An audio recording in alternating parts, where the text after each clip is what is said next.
Quando a gente está falando da velha ordem, então a gente precisa entender algumas características, tá? Gente, devido a tudo que está acontecendo no mundo agora, eu tenho ali uma.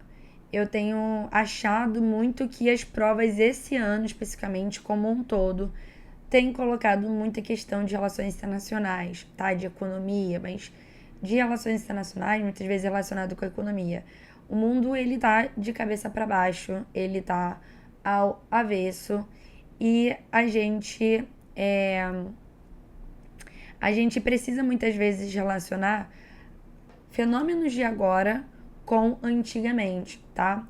Então, por exemplo, a questão de Gaza que a gente está vendo é uma questão que se desenrola pelo menos, assim, no mínimo, desde 1948, tá?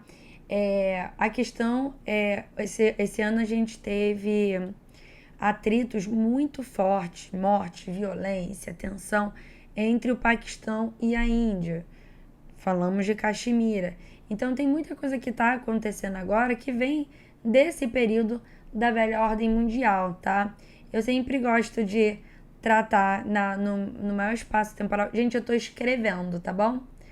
De 1945 a 1991, então coloquei aqui. Por que eu gosto de colocar essa data? Primeiro porque os autores de vocês gostam dessa data, tá? 1945, fim da Segunda Guerra Mundial mesmo. Até muitas vezes as bombas atômicas de Hiroshima e Nagasaki, elas são vistas como marco do início da Guerra Fria, porque o Japão já tinha se rendido e mesmo assim a gente teve as bombas atômicas sendo lançadas. Então, muito se fala, por exemplo, de que era uma demonstração de força dos Estados Unidos para a União Soviética, né?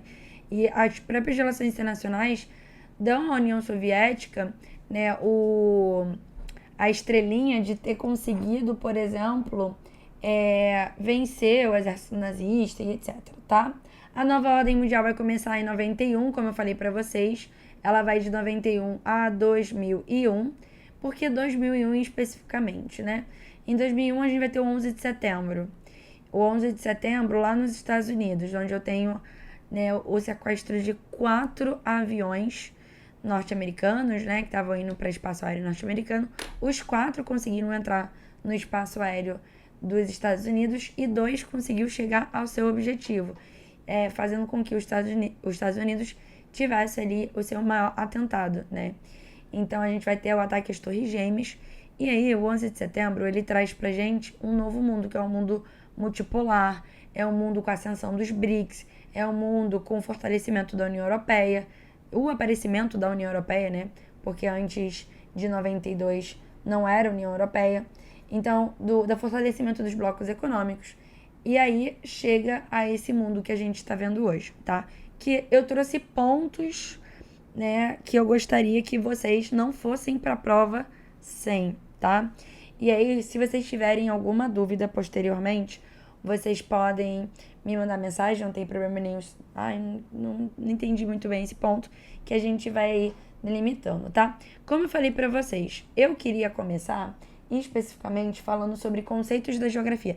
Não propriamente dito tá ali dentro do contexto de velha ordem, nova ordem, tá? Mudei. Vocês estão vendo aqui que eu coloquei uma questão da prova, tá? Eu só pequei aqui de não ter colocado o ano, mas ela é recente de uma certa maneira, tá? Que fala sobre conceitos da geografia em si, tá? Nesse quesito, e aí eu vou precisar escrever porque eu tenho uma necessidade muito grande de escrever. Só vou confirmar aqui se tá gravando. Senhores, bora lá. Essa questão número 18, ele fala o seguinte: Sani Moreira, a gente não tem autores específicos na nossa prova, mas a gente percebe que a nossa banca ela gosta de alguns autores específicos, né? O Sene, o Stalk de Sene, né? O Magnoli, né? O Demétrio Magnoli. Então, são autores que aparecem na nossa prova constantemente, tá? Apesar de poder aparecer outros. Sani Moreira afirma que a relação entre o Estado e o espaço é central na obra Antropogeografia, a mais importante de Friedrich Ratzel. O Ratzel, ele é um dos autores mais importantes da geografia né, do início da geografia, da história da geografia, porque ele foi o responsável, por exemplo, por formular o conceito de território, né? Escrevi aqui para vocês, para a gente estar sempre marcando, né? Então, ó, vou até marcar aqui, ó, fazer o Friedrich Hatzel, tá? Alguns autores importantes da geografia que antigamente aparecia, agora eu não tenho visto tanto, é o Hatzel, tá? Então, o Friedrich Hatzel, que trouxe o conceito de território, ele trabalhou muito o conceito de território. A gente vai ter o Lablache, que ele é francês. Vou até botar aqui embaixo, ó, o Lablache. O Lablache, ele vai trabalhar muito com o conceito de região, o conceito de espaço geográfico, tá? Mas principalmente região. Os autores europeus, né, o Hatzel era alemão, o Lablache era francês, eles trabalham muito com o conceito também de paisagem, tá? E aí a gente vai ter os 5 grandes conceitos da geografia. Então a gente tem os 5 grandes conceitos. E esse espaço geográfico aqui, ele era um espaço geográfico natural, tá? Então era permeado pela natureza mesmo. A gente não tinha uma concepção moderna que a gente tem do espaço geográfico. Por sinal, quem dá a concepção moderna de espaço geográfico pra gente é um autor brasileiro, tá? Chamado Milton Santos. Vai ser o Milton Santos. Ele que vai trazer para a geografia, né, uma concepção, né, mais crítica. Tudo bem que a geografia crítica é pelo menos desde a década de 70, mas ele vai, né, ser o grande pai da geografia crítica. Ou seja, aquela geografia que não é de memorização, aquela geografia que não é só ficar sobre conceitos físicos, né? E quantos afluentes tem o Rio Amazonas? Não. A geografia é para discutir a realidade, é para discutir o impacto, né, do ser humano na natureza, as relações de trabalho, a globalização e etc, tá? Então, a gente tem grandes 5 conceitos dentro da geografia que eu tô anotando aqui para vocês. O primeiro deles, vou botar os 2, tá? É o espaço geográfico, que ele é o grande o grande objeto de estudo da geografia. O que a geografia estuda, né? A geografia estuda o espaço geográfico. E é nesse sentido, por exemplo, que quando eu tô dando Guerra Fria, vocês estão aprendendo Guerra Fria, sei lá, em história, eu consigo, por exemplo, diferenciar para vocês o ponto de vista que a gente vai utilizar de Guerra Fria, porque tá preocupado com tá? Isso aí. A gente tem espaço geográfico, como eu falei para vocês, é o grande objeto da geografia e, particularmente, é um conceito que mais cai em provas, tá? Professora, mas o que é o espaço geográfico? E aí eu vou acabar dando já um grande spoiler para vocês dentro dessa questão número 1 que eu trouxe, que é inédita, que foi o que fiz, baseada no Célio Moreira, e depois a gente volta para nossa questão ali, né, do que caiu na nossa prova, pra gente entender as interligações, tá? O espaço geográfico, gente, ele é um espaço que ele é delimitado pelo ser humano, e aí nesse espaço a gente vai ver as ações humanas, as interferências antrópicas. Então é um espaço que não é só natural, é um espaço onde eu tenho a natureza, mas que essa natureza ela está sendo influenciada, ela está sendo modificada, ela está sendo mudada pelo ser humano. Então o espaço geográfico é todo espaço que o ser humano muda. E até tem uma discussão hoje, né, que todo espaço é geográfico, tá? Então, o espaço geográfico, ele traz, né, essa ideia de natureza, por isso que na geografia a gente tem que estudar clima, hidrografia, a gente tem que estudar tudo, tá? Mas a gente tem ali uma natureza que é modificada, então por isso que eu preciso estudar industrialização, urbanização, é o modo como o ser humano muda essa natureza, tá? O segundo mais importante, tá? É o território. É o segundo mais importante. E é o segundo que mais cai em prova, tá? O território, ele é um espaço delimitado por poder. A gente poderia, por exemplo, até fazer uma coisa um pouquinho a mais, que é um espaço delimitado por fronteiras, na qual dentro dessas fronteiras são estabelecidas relações de poder. A palavra poder, ela tem que aparecer, tá? O tempo inteiro, tem que aparecer. E essas relações, elas podem ser relações legais ou ilegais, formais ou informais. Vou dar um exemplo para vocês. Né? Dentro da favela, né? Dentro das comunidades, dentro da, como o IBGE antigamente chamava de aglomerados subnormais, a gente tem um território. E esse território, ele tem, né, relações de poder ali dentro. Seja relações de poder, né, entre o comando do tráfico, né, se for um aglomerado subnormal com tráfico, né? Até ali tem as próprias leis feitas por esse poder paralelo.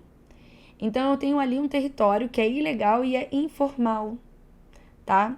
Ele é ilegal porque, né, eu acho que eu não preciso nem explicar, e ele é informal também porque ele não tá na formalidade da lei. Professora, tem como ter um território informal, mas ter legal? Tem, os territórios indígenas. O que é um território formal? É um território que faz gestão administrativa. Então, o território brasileiro é um território formal. O território de Niterói, território formal. O território, né, de São Paulo, território formal. Eu tenho uma formalidade que coloca ali as fronteiras, tá? Então, é formal. Tem lei, por lei, faz as relações que existem entre os países dadas por essa formalidade.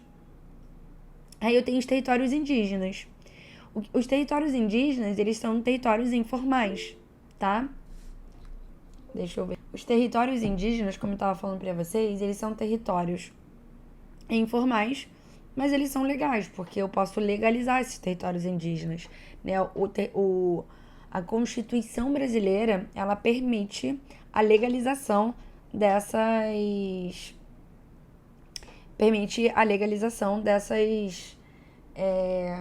desses territórios, né? Não é ilegal. Show? Ok, a gente tem paisagem. A paisagem é um conceito que pouco cai, tá? É tudo aquilo que a gente consegue ver, então ele está associado com a visão. A gente tem o lugar, que é um espaço onde eu tenho relação de afeto. Esses três aqui caem bem pouco. Esses dois. E a região. Região, ok, porque vocês têm, né, regiões brasileiras. Então, de uma certa maneira, cai. A região é um espaço delimitado também por características comuns, tá? De clima, de economia, de história e etc, tá? Esses são os grandes cinco conceitos que a gente tem da geografia, mas a gente tem também outros conceitos que permeiam, né, a geografia, como por exemplo, vou só apagar aqui para eu criar espaço, né? Depois quando vocês podem reassistir essa aula, né? Não tem problema nenhum. Então a gente acabou de ver aqui, né, os autores. Então eu peguei aqui com vocês. E não quer apagar? Ah, então eu escrevi em outro lugar. A gente pegou Lablache, pegamos Hatzel e pegamos Milton Santos, tá? Então entender aí que o Lablache ele fala sobre região, o Hatzel fala sobre território, e o Milton Santos ele fala sobre espaço geográfico e fala sobre globalização, tá? E aí a gente tem conceito de Estado, conceito de nação, de Estado-nação. Isso também são conceitos importantes, não são conceitos de uma certa maneira formalizados como grandes conceitos da geografia, mas a geografia gosta de trabalhar conceitos, tá? Vamos só dar uma olhadinha aqui na nossa questão para a gente ir trabalhando alguns pontos, tá? Ele fala o seguinte: Ceni Moreira afirma que a relação entre o Estado e o espaço é central, então existe ali o Estado, tá? Ele traz pra gente esse conceito de Estado. Nesse caso, a gente pode olhar o Estado como a unidade administrativa do território. Então, por exemplo, não existe território, não existe Estado sem território, tá? Não existe. Então, não sei se vocês estão acompanhando essa questão da Palestina. O território da Palestina, o Estado palestino, ele não consegue existir, porque não existe território palestino. E aí, no caso, eu tenho uma nação, mas essa nação ela não tem território. Isso acontece com outros povos, como, por exemplo, os curdos, que eles são considerados, né, a maior população, né, sem território do mundo, ou seja, a maior nação sem território do mundo, tá? Então, aqui, especificamente, quando ele fala sobre Estado e espaço, ele está falando pra gente sobre uma unidade administrativa de um território e que não existe Estado sem território, tá? Importante isso aí pra vocês. Segundo ele, a partir do momento em que uma sociedade se organiza para defender um território, transforma-se em Estado, tá? E aí, a gente vai olhar para o Estado, né, como um mecanismo de organização também da nação. E dentro desse Estado, a gente vai ter governo, tá? Então, é um outro conceito aqui que a gente tem, ó, governo, tá? Quando a gente está falando do governo, a gente está falando especificamente de uma instituição que compõe o Estado. E ele tem ali o objetivo de administrar esse Estado, tá? Muitos conceitos para vocês, né? Mas é isso, gente. A prova, às vezes, ela traz isso pra gente e uma questão que a gente acerta leva a gente lá pra frente. Aí ele fala, segundo ele, a partir do momento que uma sociedade se organiza para defender um território, transforma-se em Estado. Acerca dos conceitos de Estado, território e soberania. E aqui ele ainda joga no nosso peito o conceito de soberania, né? Que é ter o controle total, né, sobre esse território. A soberania é um recorte do espaço geográfico sobre o controle das próprias leis da natureza. Não, gente. A soberania, ela tem a ver com política, com controle social, tá? Nos últimos meses, a gente viu muito na mídia, né, sendo discutido o conceito de soberania. Essa questão, por exemplo, do Trump em relação ao Brasil. De vez em quando, se você tá ali, né, lendo e se informando, você viu, a gente precisa defender a soberania brasileira. Então, a soberania é o quê? Soberania é um conceito político, um conceito de controle social da sociedade, da nação, né? Então, tem a ver aqui com nação. Então, não tem nada a ver com leis da natureza, tá? Então, gente, muitas vezes a gente consegue fazer até por interpretação, né? O Estado é o recorte do espaço geográfico sob o controle de um poder eleito, o território e suas esferas supranacionais. Até que ok, tá? Dependendo de como que você organiza aqui, mas tá certo, o Estado é o recorte do espaço geográfico, né? E aí ele fala sobre território, isso é legal. E aí depois ele fala sobre poder. É nesse local aqui que a gente pode colocar, né, a confirmação de que, por exemplo, essa questão poderia estar certa, mas vamos continuar, né? Porém, há situações em que outros agentes podem gerir o espaço, por exemplo, então ele fala que o Estado, ele é um recorte onde o controle, ele é feito por um poder eleito, tá? E é ok, então, aí depois ele fala, porém, há situações em que outros agentes podem gerir o espaço, por exemplo, um grupo de animais selvagens, ou de... e aqui ficou tudo errado, né? A primeira parte estava certa, mas agora descambou tudo. Porém, há situações em que outros agentes podem gerir o espaço, por exemplo, um grupo de animais selvagens ou de biovegetação, muitas vezes em disputa com um lugar previamente ocupado.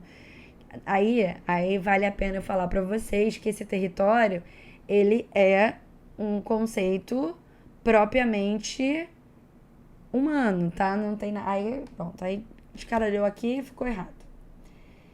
A soberania é o recorte do espaço temporal sobre o controle de um poder legítimo. É o recorte do espaço temporal, não é de tempo, tá? Soberania não tem a ver com isso.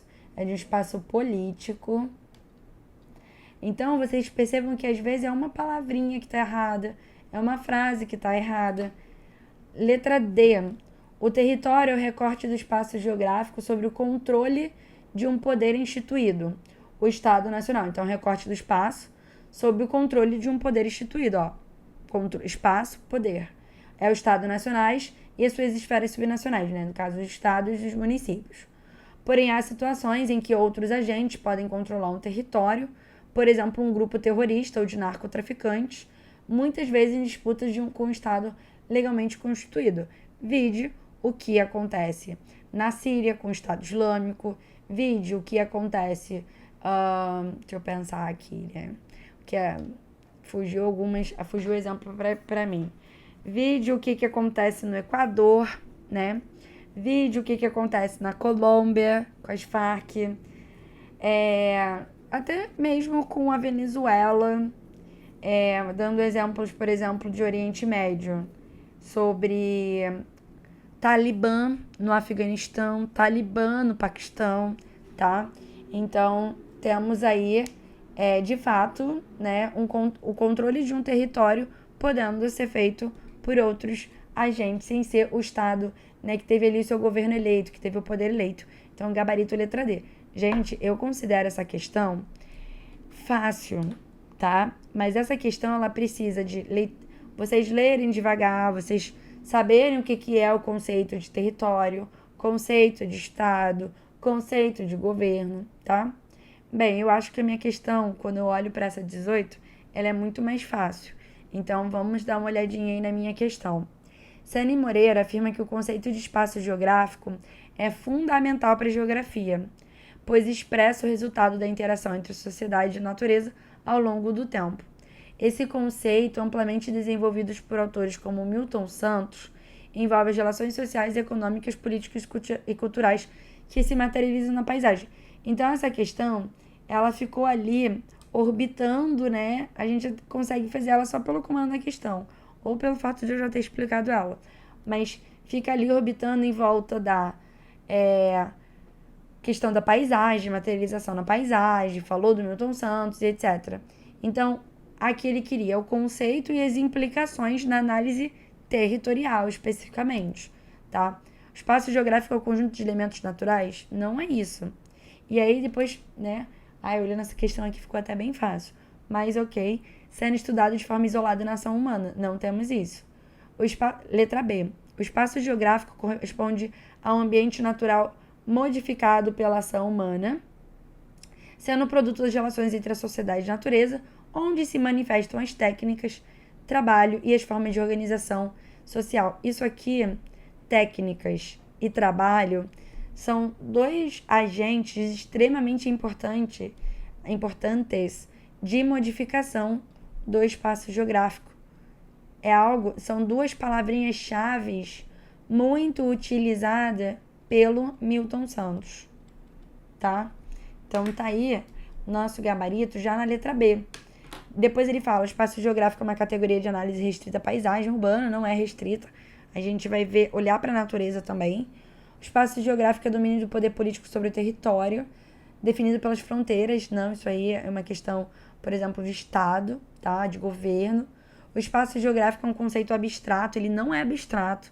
A gente sabe muito bem o que ele é. Imutável? Não é imutável, tá? Bem, gente, sei que eu vou pular, né, de uma questão... Agora eu passei para o slide 2, tá? Completamente diferente. A gente vai falar sobre as instituições supranacionais e multilaterais formadas no mundo pós Segunda Guerra Mundial, tá? E aí eu trouxe para vocês o Fundo Monetário Internacional e o Banco Mundial. Então nós temos esses dois. Tanto o FMI quanto o Banco Mundial, eles foram criados na Conferência de Bretton Woods, tá? E aí, nesse quesito, vale a pena a gente formalizar um pouquinho o que foi, né, a Conferência de Bretton Woods. Ela foi feita em 1944, Conferência de Bretton Woods, e basicamente o mundo que a gente tem hoje é o mundo de Bretton Woods, né? O que aconteceu de uma certa maneira, né? E aí a gente está vendo que foi antes mesmo da Segunda Guerra Mundial. Foi antes mesmo da Segunda Guerra Mundial acabar. A gente tinha aqui, né, como objetivo dos países que fizeram, que eram os aliados, um objetivo de organizar o mundo pós Segunda Guerra Mundial. Então, quando a gente fala, por exemplo, da Conferência de Bretton Woods, a Segunda Guerra Mundial ele se aproximava do seu fim, e aí as maiores potências, né, da época, as maiores potências capitalistas da época, né, Estados Unidos, que tinha ali o Roosevelt, Inglaterra, França, eles queriam revitalizar a economia mundial e a harmonia entre nações no pós-Segunda Guerra Mundial. E como que vai fazer isso, né? Então, trazendo alguns pontos. Então, a gente vai ter formação do Banco Mundial, colocação do padrão ouro, o dólar como padrão ouro e o FMI, tá? Então, já começamos por aí, que é entender que o FMI e o Banco Mundial, que hoje eles fazem parte do sistema ONU, tá? Os dois fazem parte do sistema ONU, eles são da ONU hoje. Eles nascem dentro de um contexto muito específico. E eles nascem também como posso falar para vocês? Por idealização dos Estados Unidos em si, tá? O Fundo Monetário Internacional e o Banco Mundial abriram a reunião semestral conjunta que decorre em Washington com um pedido por mais ação de todos os países para impulsionar o crescimento igualitário perante crescentes questionamentos à globalização e ao comércio internacional. A minha mensagem aos membros do Fundo Monetário Internacional é: ação, por favor, disse a advogada francesa Christine Lagarde, diretora do órgão financeiro internacional, que foi enfática em afirmar que a estagnação da economia global deixa claro que não é momento de se fechar portas à globalização. O FMI, que nessa semana apresentou um novo panorama da economia global, formulou reiteradamente advertências contra uma tendência crescente de questionar os benefícios da globalização e do comércio mundial. Isso aqui é cara da desordem mundial, tá? Isso aqui é cara dessa desordem que muitas vezes está sendo mostrada pra gente dentro de um sistema chamado de desaglobalização, tá? Ou desglobalização, que é o que eu gosto mais. Porque se antes eu estava globalizando, e o que é essa globalização? É eu abrir as fronteiras, eu fazer blocos econômicos, eu diminuir, né, as tarifas alfandegárias, é eu criar um mundo livre, para que tudo circule, né, mais rápido. A desglobalização, e aí, né, quando a gente fala sobre FMI e Banco Mundial, a gente está falando sobre um sistema que é multilateral. Multilateral. Onde eu vou ter uma confiança nos sistemas supranacionais. O que é sistema supranacional? Ou, né, quando a gente está falando de instituições supranacionais, que elas estão acima das nações, tá? Não que as nações elas são obrigadas a obedecer, né? Mas, por exemplo, essas instituições, elas vão fazer, por exemplo, orientações e os países vão, né, seguir essas orientações. Então, grande parte das nossas instituições supranacionais, elas vêm desse mundo da velha ordem mundial, do fim da Segunda Guerra Mundial, etc, tá? Então, a ONU é uma instituição supranacional, o FMI, o Banco Mundial, e ele fala: existe uma tendência crescente de questionar os benefícios da globalização e do comércio mundial. Então, uma tendência, por exemplo, de eu esvaziar a ONU, de eu esvaziar a OMC, de eu esvaziar, né, o Banco Mundial, o Fundo Monetário Internacional e etc, tá? É constante vocês verem, por exemplo, o Brasil falar assim, ó: nós precisamos reforçar o multilateralismo. Você vai ver a Europa falando: precisamos reforçar o multilateralismo. Aí você vê os Estados Unidos falando: os Estados Unidos é contra o multilateralismo. Isso é desordem, isso é desglobalização, saída de países de blocos econômicos, de acordos mundiais, né, como foi a saída dos Estados Unidos do Acordo de Paris. Tudo isso é desordem, né, que foi o que eu quis trazer para vocês. Então, nessa questão, a gente consegue trabalhar um monte de coisas, né? Então, ele fala o seguinte pra gente. A notícia acima retrata alguns dos objetivos e visão do FMI e do Banco Mundial, tá? Então, nesse quesito, a gente sabe que na Conferência de Bretton Woods, a gente teve inicialmente a criação do FMI e a gente teve, na verdade, a criação do BIRD, ou PERT, né? Do BIRD, tá? E o que é esse BIRD? É o Banco Internacional para Reconstrução, Banco Internacional para Reconstrução e Desenvolvimento. Era um banco voltado para a reconstrução da Europa no pós-Segunda Guerra Mundial. Reconstrução da Europa no pós-Segunda Guerra. E depois se transforma em Banco Mundial. E os dois têm um objetivo muito específico, que é garantir a cooperação econômica internacional, e até hoje é para isso, né? E, de uma certa maneira, criar uma estabilidade financeira no mundo. Então, é para isso que a gente tem que trabalhar, tá? Então, o FMI, ele vai ali cooperar monetária, ele vai promover a cooperação monetária internacional, ele vai, por exemplo, criar estabilidade, né, de taxas de câmbio, vai apoiar a expansão do comércio, do crescimento econômico, vai dar, por exemplo, ele é para empréstimos, né? Vai dar empréstimos para os países pobres.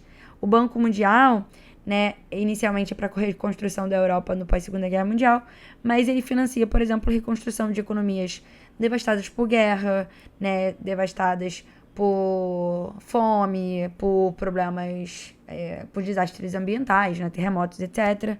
E, né, promover o desenvolvimento econômico de países menos desenvolvidos. Então, quando a gente tem a criação do BID e a criação do FMI, o que a gente tem? A criação do sistema monetário internacional e financeiro internacional, tá? Então é isso. Vocês estão vendo aqui? Vocês estão? Tá. Gente, a nossa reunião ela vai cair, mas a nossa aula tem mais 12 minutinhos, mas eu vou continuar com esse tema nas próximas aulas, tá? Então a gente ainda tem aula essa semana. Nossa próxima aula, se eu não me engano, é quinta-feira, né? E eu continuo falando sobre esse tema, porque esse tema é um dos temas mais difíceis que nós temos, tá? Vamos lá. A notícia acima retrata alguns dos objetivos da FMI e do PID, né? Sobre os dois organismos e sistema econômico, é possível afirmar corretamente o quê? Sendo organismos multilaterais, então essa palavra aparece muito, aparece na sua prova, e quem não estuda direito fica perdido, tá? Esse multilateralismo é esse sistema que a gente está todo mundo cooperando com todo mundo, tá? O contrário de multilateralismo é bilateralismo.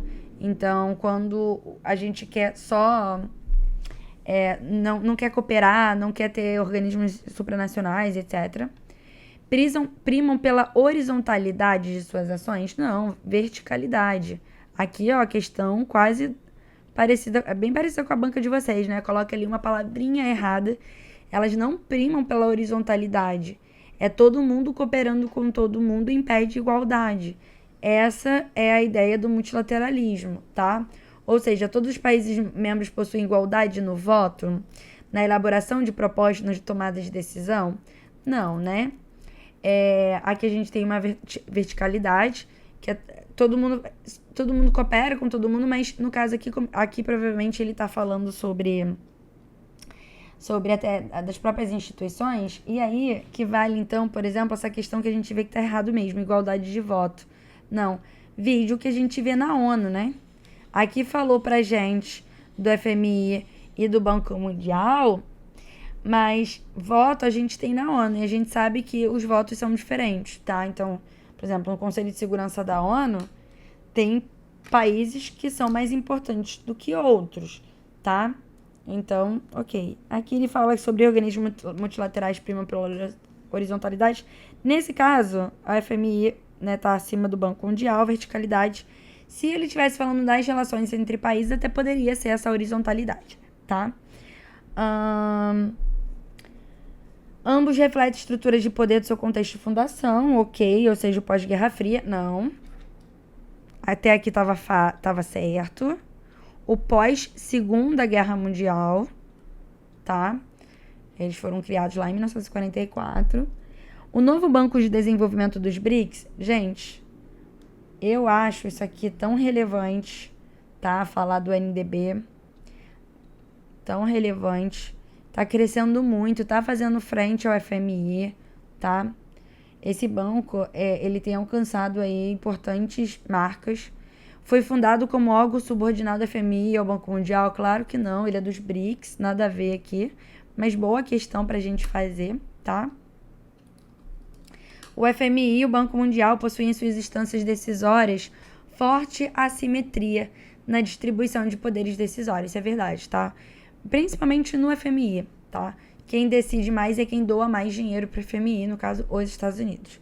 Principalmente em favor dos países desenvolvidos, destacando os Estados Unidos. Nosso gabarito tá na letra B. Gente, eu achei essa questão muito boa, tá? Não foi eu que fiz. Eu tô achando que eu tô fazendo questões muito fáceis para vocês, né? Mas deixando aí pontos que a gente precisa trabalhar. Tenham atenção na hora de fazer a prova, tá? Porque quando vocês estão fazendo prova, às vezes uma questão pode mudar tudo. Muro para quem? Tem essa imagem, ele pergunta aqui pra gente.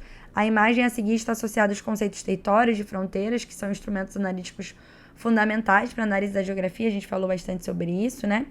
Com base no conteúdo da imagem, no contexto global atual, então fazendo uma relação direta com a desglobalização, porque se a globalização é o fim das fronteiras, eu não posso ter construção de muros nessas fronteiras. E a gente vê, por exemplo, que houve muita discussão sobre essa construção de muros, né? Então, com base no conteúdo da imagem no contexto global atual, analise afirmativas a seguir. A quantidade de muros erguidos em diversas fronteiras pelo mundo representa um dos grandes paradoxos da geografia contemporânea, pois ao lado da fluidez globalizada, aparecem também os fechamentos, tentativas de controle dos fluxos e da circulação de pessoas. Gente, aqui, de fato, né? Ao mesmo tempo em que a gente vive uma globalização, a gente vive uma desglobalização. Ao mesmo tempo em que a gente vive uma ordem mundial, a gente vive uma desordem mundial, tá? Então, tá certo essa questão, porque ele fala sobre isso. Como que eu vou ter um mundo globalizado, um mundo integrado, se eu tô colocando muros? Se eu tô proibindo a fluidez de pessoas, né? Principalmente, porque mercadorias têm mais fluidez, ok? Questão também, bem, eu trouxe, gente, só questão nível, assim, pesado para vocês, tá? A foto representa uma manifestação favorável ao movimento crescente da criação de condomínios fechados. Então, aqui, por exemplo, eles não traz nem a fronteira nacional, mas a fronteira, né, urbana. Então, ele fala sobre segregação socioespacial. Então, traz até uma questão aqui que vai além, né, sobre a questão dos condomínios fechados. A gente tem um fenômeno na geografia, quando a gente fala sobre questão de condomínios, que é a autossegregação. E autossegregação em enclaves fortificados. Se aparecer essa palavra para vocês em prova, enclaves fortificados, isso aqui é sinônimo para condomínios fechados. A geografia gosta de complicar a nossa vida, né? Então, a foto representa uma manifestação favorável? Não, gente. Muro para quem? Separação por quê? Tá? Então, essa foto aqui, ele traz uma crítica à segregação socioespacial, à autossegregação, né? Que é o fechamento de espaços. A criação de cidades paralelas, cidades fechadas. Deixa eu ver quanto tempo eu tenho aqui. Queridos, nossa aula tá para acabar, mas qualquer coisa aí, ó, deixo já o meu abraços para vocês, tá?